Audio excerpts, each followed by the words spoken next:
Hi everyone, I'm Adelaide and today I'm here with Dublin singer-songwriter Nancy Kate. Nancy, how are we? I am very well, thank you. I am having a good day. It is raining, but that's all good. We're in a positive mood, so that doesn't matter. What we're here to talk about today is Nancy Kate, you had an EP come out October 2nd, Above the Water. So very, very exciting. But before we get into the EP, I want to talk a little bit about you, about Nancy Kate. What kind of got you into music? You're a very talented person. You sing, you write, and you play keyboard. And do you also play guitar, or am I making that up? No, I keyboard, synthesizer, a little bit of bass. That's what I do. But only if it's root notes and 5 chords maximum. So, Still better than nothing. Yeah. Exactly. I've always been fascinated by not just sort of music in general, but like sound from a very early age. When I was younger, we got a really old piano, like secondhand. I don't know where my mom got the piano, but I don't know where she found it. But she found a piano and got it tuned up. And I was just always fascinated by the mechanics of sound and how, like, if you press a key, a little hammer would hit a string, and suddenly you've got like the most beautiful sound you've ever heard. And 5-year-old me was really fascinated by this, and it went from there. Basically, I was always more inclined to play around with noises on the piano than actually practice, and that I feel like most musicians will probably understand what I'm talking about, going, oh, I have to practice, oh no, but I'd rather just like mess around. But yeah, no, I was always kind of interested in sound and how to produce it, and so I didn't start singing until much later. Piano was my first instrument. It just went from there. It snowballed, and I was like, how many more instruments can I learn? I'm a hobbyist, so I just impulse bought a lot of instruments and tried my best to learn how to play them, some successfully, some not, but there you go.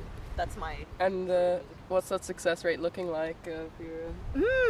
Well, I can now play Yankee Doodle on a banjo, so wow. I think we're getting there. Getting there. So that one, I have a little bit more to go with banjo. I'm not going to be like a virtuoso banjo player anytime soon, but that's fine as long as we're having fun. So that's the key.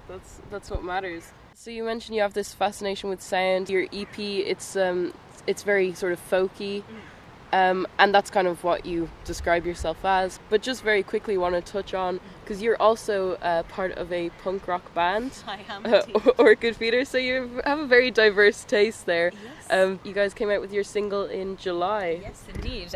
I Look Hot in a Bin Bag, all streaming on all streaming platforms. Go stream. I just generally love any and all kinds of music. I'm open-minded about the genre. I think, and it's good to be multifaceted as well. It's good to not box yourself into one particular genre. So like folk and like, I don't know, alternative folk, ambient folk is sort of my own personal thing.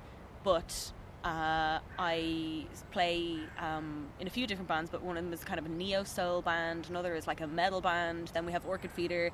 It's all just about trying as many styles as possible, basically. So I'm open to everything, basically.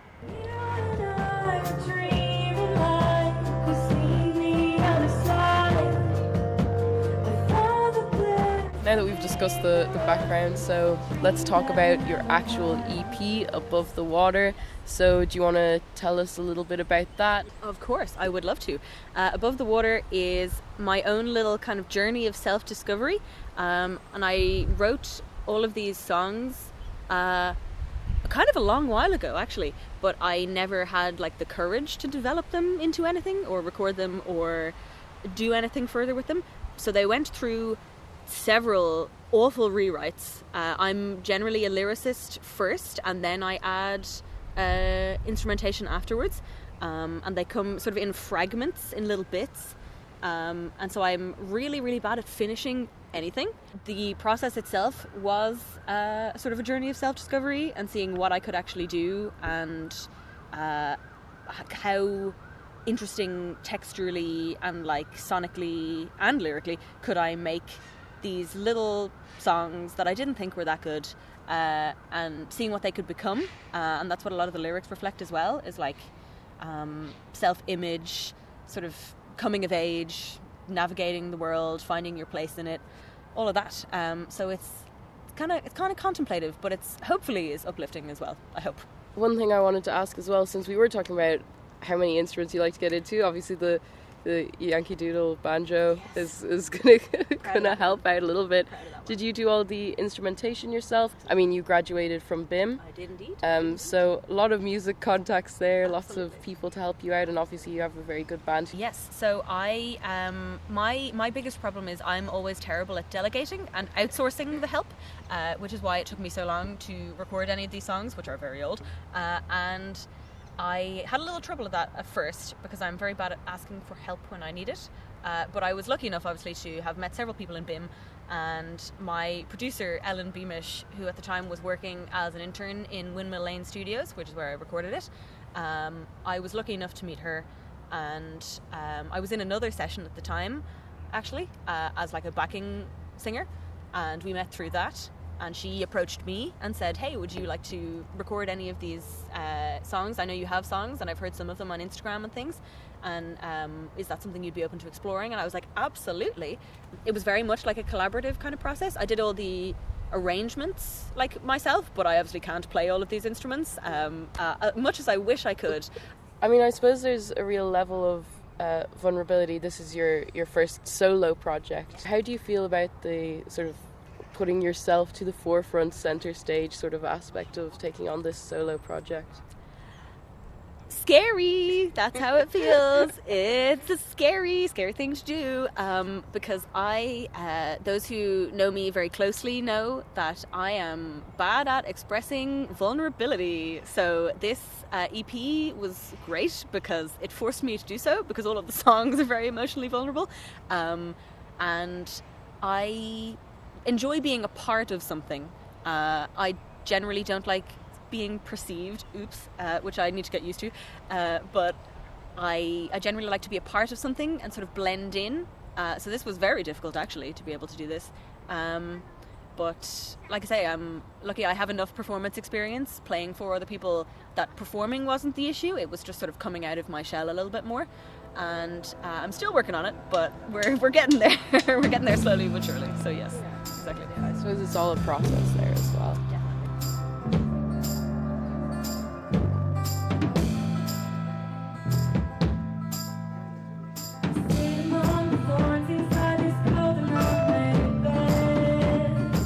So there's 5 tracks on the EP. Your first song, Nomad Song, Still Hanging On. It's a very lively one. Do you want to have a talk about what that song's about? Yeah, absolutely. So Nomad Song, at the start, I didn't really know what it was about. I was like, oh, this is kind of ambiguous lyrics that could mean kind of anything. But as I started to arrange it for like a full band and to think about how it would sound on an EP as a full track with all the different like ambient synth sounds at the beginning and throughout, and sort of interspersed little piano sounds, I was trying to think about it as a full picture. And the more I thought about that, I was like, the more it became clear it was like about the loss of your kind of former self and growing out of the person you previously used to be, but maybe when you weren't quite ready for it yet, I guess. Yeah. You've come of age, you're surrounded by lots of people who seemingly know what they're doing, you don't really know what you're doing, and you want to kind of press the go back button a lot, and it's about that. So it's kind of an emotionally vulnerable track, but disguised by a little bit of yeehaw flavour, as I like to say. That's very good. And do you have a favourite track on your EP? I think I'm gonna have to say Nomad Song, Still Hanging On that. That's why it's the first one. Exactly. It's start strong, start as you mean to go on. Exactly. Yeah. But I will say bonus spot goes to Mother Wound, because that was the first time that I had arranged for a string quartet that actually existed and that recorded the songs. I'd written for string quartet before for like assignments in college, but I had never experienced being in a studio listening to an actual live string quartet playing something that I wrote for them. That was a fascinating experience and a learning experience as well. So that was really, really cool. So I think that's my second favourite, definitely. Yeah. Okay, well, we can't keep going down the line of favourites. There are 5 tracks. We're going to run out of space soon. This is true. Guys, go check out Nancy Kate's EP, Above the Water, streaming on Spotify, Apple Music? Apple Music, Pandora, Tidal, Okay. YouTube Music, Amazon, anywhere that you can stream stuff. Basically. There's something that I don't even care I know, about. right? Like, that's- Exactly. It's Spotify, Apple Music. Just those two, and then the other one. Exactly. So you can check that out. And you want to shout out any places where people can follow you to keep up to date with live events, things like that, new music? Yes, absolutely. You can find me on Instagram at Nancy Kate Music. That's my main one, because I am a bit of a Luddite when it comes to technology, and I already have a negative attention span. So if I got TikTok, nothing would ever be done ever. So Instagram at Nancy Kate Music. Yeah, okay. You'd have to get other people to do the TikTok marketing for you. Exactly. Yeah, That's hire just someone something in I for that. cannot do. Okay, well, thank you so much for talking to me today. Thank you for having me. Yeah, no, in this beautifully windy, rainy, and slightly sunny Yes, day. Well, thank you for watching, everyone. Don't forget to stream Nancy Kate's music. Goodbye. Just keep waving. Yeah. Are they gone yet? Yeah. Guys?